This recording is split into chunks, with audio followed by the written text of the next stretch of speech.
स्वाध्याय में आचारंग सूत्र नासिक में 67 में आचारंग पर स्वाध्याय किया था। व्यक्तिगत कभी जरूर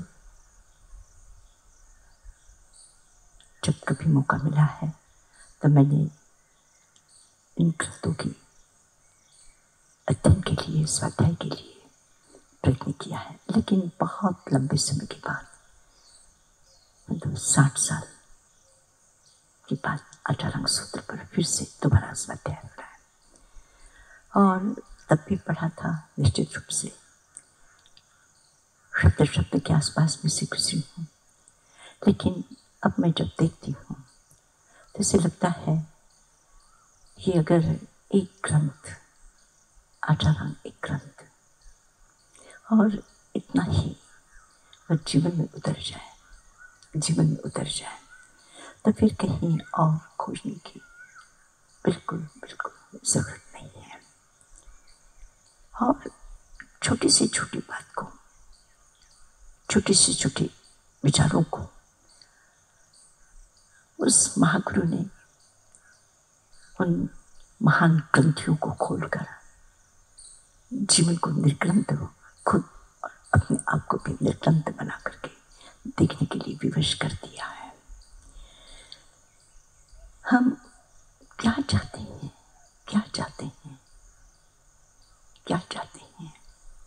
अगर हमारी चाह तो निश्चित रूप से हर सुख के पीछे एक दुख की छाया है, और दुख भोगते भोगते लोगों को आश्वासन दिया जाता है, नहीं कल रात भी जाएगी और दिन निकल आएगा, होता भी है। पर एक और भाव है जहां विरोधी नहीं है, उसका कोई दूसरा, और किस प्रकार से अपने आप को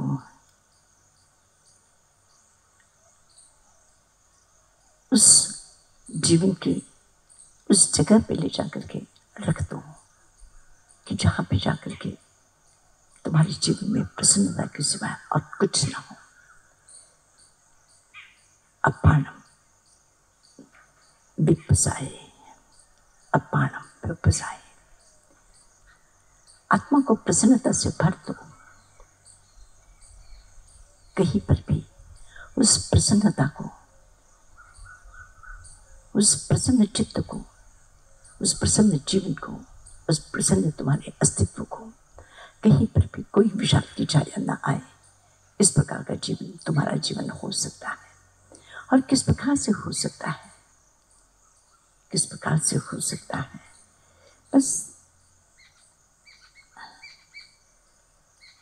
से हो सकता है, कितना सरल, कहीं कोई ग्रंथ, शास्त्र, सूत्र और कहीं व्याख्या और भाषण, चुड़िया, निरुक्ति, इस प्रकार से कोई गहराई में जाने की जरूरत नहीं है। संयम, समता में बस एक समत्व भाव आ जाए तो समत्व भाव में ही समग्र प्रसन्नता छुपी हुई है। समत्व भाव आ जाए, जीवन की विषमता ही विष को पैदा करती है, विषमता ही जीवन को जलाती है, विषमता ही विकृतियां पैदा करती है, विषमता ही विष खोल देती है। विषमता, और उस विषमता से अगर तुमने अपने आप को अलग कर दिया, मुक्त कर दिया, और तुमने समता में अपने आप को स्थापित कर दिया, तो स्मरण रख लेना, तुम्हारी जीवन की प्रसन्नता को कोई छीन नहीं सकता, कोई दाग नहीं लग सकता, कोई नजर नहीं लग सकती, उसको कम नहीं कर सकता, उसको मिटा नहीं सकता। बस आवश्यक है। और इसीलिए इसी संदर्भ में एक महत्वपूर्ण सूत्र जो कल से मेरे मन पर है, मैं उसकी भी थोड़ी सी बात कर लेती हूँ कि हमेशा हमें लगता है कि मेरा धर्म, मेरी साधना, मेरी समता, चूंकि मैं छोटा हूँ, मेरी समझ छोटी है, मेरी क्षमता कम है, और हर जगह और दूसरों के पास, उनके पास इतना सामर्थ्य उनके पास इतना बल है, इतना ज्ञान है, इतना बल है और न जाने कितना कितना मुझसे ज़्यादा दुनिया के पास है। और इसलिए दुनिया सुखी हो सकती है, लेकिन मेरे लिए संभव नहीं है। मैं नहीं कर सकता इस प्रकार से। मैं चाहूँ तब भी मेरी क्षमताएं बहुत कम पड़ती है, मेरे साधन कम पड़ते हैं, इसलिए मैं चाह करके भी उस स्थिति को नहीं सकता। मैं कैसे उसको प्राप्त कर सकता हूँ। और इतने छोटे से शब्दों में हमें एक बात करने के लिए घंटों घंटों बोलना पड़ता है, तब भी उसकी स्पष्टता हम नहीं कर पाते। इतने तो कमजोर शब्द हैं हमारे। चाह करके भी उस अपनी बात को जो समझ में है उसको खोल करके रखने में कितनी दिक्कतें आती है। ऐसे लगता है कि कैसे इस बात को लोगों तक पहुंचाया जाए। लेकिन इन्होंने इतनी बड़ी बात, इतनी गहरी बात, इतनी गंभीर बात, इतनी शाश्वत और सनातन बात और इतनी व्यापक बात इतने तगड़े और सरल शब्दों में कह दिया है। स्मरण रखना, तुम्हारा धर्म किसी बड़े व्यक्ति के धर्म से बड़ा नहीं हो सकता, न छोटा हो सकता है। जिस प्रकार से किसी की दुर्भावना, एक व्यक्ति की दुर्भावना, वो किसी बड़े व्यक्ति की दुर्भावना से भिन्न नहीं है। उसकी जो दुर्भावना, उसी प्रकार से हिंसा का भाव, जैसे बड़े से बड़े बाहर की शक्तिशाली, उसकी जो दुर्भावना, उसकी जो हिंसा, उसकी जो घृणा, और छोटे से छोटे व्यक्ति के मन की जो घृणा, वो दोनों समान है। वो कम बड़ी नहीं, अति सत्य न परे न परम। होता है ऐसा, बहुत अलग है, अलग है। जहां तक हिंसा का प्रश्न है, हिंसा का भाव है, वहां तक जहां तक प्रश्न है, कहा कि ये ठीक है, लेकिन उसकी जो अभिव्यक्ति है तो एक अति सत्तम शस्त्र है, हिंसा है।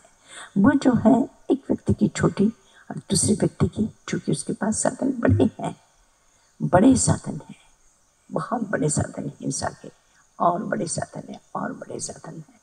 तो हिंसा जो है वो एक से बड़ी दूसरी हो सकती, दूसरे से बड़ी तीसरी हो सकती, तीसरे से बड़ी चौथी हो सकती। घृणा, नफरत, पाप, वैमनस्य, अपराध, ये एक से एक बढ़ करके हो सकते हैं। वहां लाइन लगी है आगे निकलने की। कितना मैं गुस्सा कर सकता हूँ, कितना मैं उसका प्रतिकार कर सकता हूँ, कितना मैं उसको तबाह कर सकता हूँ, किस तरह से डरा मुझसे मैं उसे खत्म कर सकता हूँ। हिंसा एक छोटी सी हिंसा से बड़ी से बड़ी, बड़ी से बड़ी, बड़ी से बड़ी हो सकती है। लेकिन नत्ति असत्यम परेण परम। लेकिन तुम्हारा जो करुणा भाव है, तुम्हारा जो प्रेम भाव है, जो प्रेम भाव है वो तुम्हारा, तुम स्वयं अपने आप में देखोगे एक छोटे से व्यक्ति के प्रति जो तुम्हारी कोमलता, जो तुम्हारा मनोभाव, वो किसी बड़े व्यक्ति के प्रति भी वही होगा। उसमें तुम अंतर करके नहीं देख सकोगे, उसमें तुम अंतर करके नहीं देख सकोगे। उसमें जो है वह जो करुणा भाव है, वो करुणा भाव, वो जो अहिंसा का भाव, वो जो प्रेम भाव है, वो जो अहिंसा है, खास करके नत्ति असत्यम जो अशास्त्र है। इन्होंने असत्य का शब्द, हिंसा शब्द या अहिंसा शब्द हमारे लिए प्रसिद्ध है, लेकिन एक ऐसा शब्द जो असत्यम, अशस्त्र, हिंसा बिना शस्त्र के नहीं हो सकती, हिंसा बिना शस्त्र के नहीं होती। और जब आपको अहिंसा में आना है तो आपको शस्त्र से मुक्त होकर के ही अशस्त्र में आए। आपका जो में आप अशस्त्र में आ गए, आपकी अहिंसा शुरू हो गई। तो अशस्त्र जो है वही अहिंसा है। और वो जो अहिंसा का भाव, करुणा का भाव, प्रेम का भाव, वह जो भी कुछ आपका अपना भाव है, वह एक दूसरे से बड़ा, साधारण से साधारण, छोटा से छोटा व्यक्ति क्यों ना हो, उसकी जो अहिंसा है, उसका जो करुणा भाव है, वो क्या है? बड़े से बड़े, बड़े से बड़े, किसके कहाँ तक लेके जाना है, कहाँ तक? अप्रमत्त साधु तक। और अकेले चलो, अगर साहस कर सको तो इस शब्द का अर्थ खोलने में कोई रुकावट नहीं पैदा कर सकता कि तीर्थंकरों की जो करुणा है, उस करुणा के समकक्ष तुम्हारी करुणा हो सकती है। कौन रुकेगा? नत्ति असत्यम परेण परम। जब उन्होंने कह दिया है कि अशस्त्र जो है वह एक से दूसरा बढ़ करके नहीं होता, परात्पर नहीं होता, एक से बड़ा दूसरा नहीं होता, तो किसके साथ हम तुलना करेंगे, किसके साथ तुलना करें। इतना बड़ा एक उदार, एक उराट, एक इतना व्यापक द्वार जब हमारे पास में है तो बस विपस आए। तुम्हारी प्रसन्नता को कौन रोक सकता है? कर लो, लेकर के आ जाओ। जब तुम्हारे जीवन में से शस्त्र निकल जाएगा तो समता भाव अपने आएगा। समता आएगी, प्रसन्नता लाने के लिए कहीं कोई तिजोरी खोलनी नहीं पड़ेगी। प्रसन्नता लाने के लिए किसी जगह की तलाश नहीं करनी पड़ेगी, किसी तीर्थ क्षेत्र में स्नान करने के लिए जाने की जरूरत नहीं पड़ेगी। तुम्हारी प्रसन्नता, उस वितराग ने कहा कि तुम्हारी प्रसन्नता बस तुम्हारी वो जो समझ है वो समता, और समता कैसे आ सके? अशस्त्र में से। अशस्त्र, कितना बड़ा अशस्त्र तुम्हारा हो सकता है? जो दुनिया का विराट पुरुष है, जो ज्ञानी पुरुष है, जो वितरागी है, उसका जो है भाव है, उसी भाव के समकक्ष तुम्हारी भी अहिंसा हो सकते, इतना व्यापक रूप बन सकता है। आइए इस प्रभु की भूमि में हम कम से कम उस समझ को तो अंदर में लेकर के आए। जीवन में जब उतरेगा, कम से कम इस सत्य की स्वीकृति आ जाए, इस सत्य का साक्षात्कार हो जाए। इस सत्य को स्वीकार किए बिना जीवन का कल्याण नहीं, ऐसा निर्णय हो जाए। इतना भी निर्णय हो जाए कि प्रभु के मार्ग पर चले बिना, उस प्रभु के दिव्य मार्ग का अनुसरण किए बिना मैं अपने जीवन की उन समग्र प्रसन्नता को अपने जीवन के साथ जोड़ नहीं सकता। लाइए समता को। अगर समता को आना है तो अशस्त्र को, अशस्त्र लानी है तो ऐसा का ही वही व्यापक स्वरूप है। तो इतना सुंदर एक छोटे से शब्द में, नत्ति असत्यम परिणपरम, बस इतना ही सूत्र। मेरी अहिंसा किसी की अहिंसा से छूटी नहीं हो सकती। मेरी करुणा, मेरा प्रेम किसी से छोटा नहीं हो सकता। कभी आपने कहा इसका प्रेम छोटा है और इसका प्रेम बड़ा है? कल जो प्रेम किया था उसके अपेक्षा से आज का प्रेम थोड़ा सा छोटा है। कभी आपने महसूस किया? भाव से, व्यवहार की बात नहीं मैं करती हूँ। कभी आपने अपने भाव का आपने नाप तोल किया है? कितना कल थोड़ा सा अपने इस पेड़ से तो प्रेम करते थे, पर इस पेड़ से थोड़ा सा अभी प्रेम करना बंद कर दिया है। इससे ऐसा होता है। जो प्रेम है, जो भाव है, खास करके विषय की अपेक्षा से भी जो भाव है, वो भाव, अपना जो भाव है, उस भाव में कम या ज़्यादा पूर्णता से होता है। हर समय वो पूर्णता के साथ जब अहिंसा का भाव आता है, जब भक्ति का भाव आता है, तो कभी आपने देखा है जो भक्ति का भाव आता है, कभी कल के भक्ति भाव और आज का भक्ति भाव, जो भाव है, क्रोध आया है, कल का क्रोध और आज का क्रोध, फर्क लगा है कि कल का क्रोध थोड़ा सा 10 सेंटीमीटर थोड़ा सा नाप कम था और आज का 5 सेंटीमीटर तो ज़्यादा हो गया। ऐसा होता है, अपने भाव में होता है। नहीं होता तो फिर उस ऐसा की इतना बड़ा व्यापक द्वार आपका अपना खुल सकता है। आइए भगवान की भूमि में बैठ करके उस महाद्वार को हम खोल करके, उस महाज्ञान से चल करके, उस महा